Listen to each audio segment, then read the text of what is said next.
ఎక్కడో బాపట్ల పక్కన కర్లపాలెం పాతనందాపాలెం గ్రామంలో పల్లెటూళ్ళలో ఆటో నడుపుకోవాల్సిన వాడిని ఈ రోజున మీ స్టూడియోలో కూర్చోగలిగానా?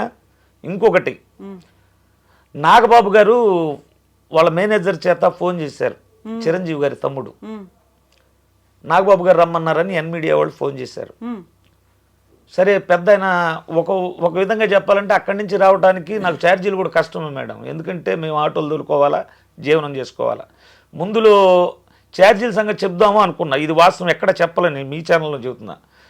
అందులో మా మిస్సెస్ వచ్చి, ఏమయ్యా ఎప్పుడు ఉండే డబ్బులే, అంత పెద్ద ఆయన పిలిచిన తర్వాత వెళ్ళకపోతే బాగుండదనే కాడికి మళ్ళీ సాయంత్రం తిరిగి నేనే ఫోన్ చేసి వస్తున్నానండి అన్న. ఛానల్ దగ్గరికి వెళ్ళాను మేడం. వెళ్ళిన తర్వాత అక్కడున్న యాంకర్ గారు, మీకు చరణ్ అర్జున్ గారు తెలుసా అంది.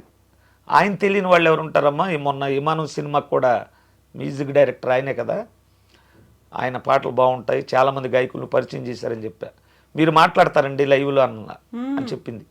మాట్లాడతానమ్మా అన్న. లైవ్లో ఫోన్ చేశారు. చేసిన తర్వాత ఆయన మాట్లాడతా రక్కుల తిలకపాడిని కొండల స్వామి స్టూడియోలో ఉన్నాడు, మాట్లాడండి అని చెప్పింది.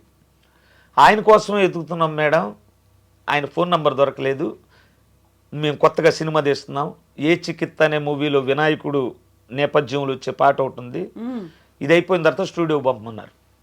వెళ్ళారా?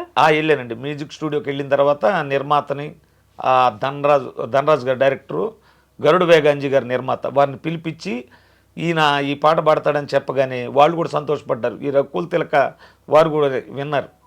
సరే, అట్లా ఆ పాట ఓకే అయిపోయింది మేడం.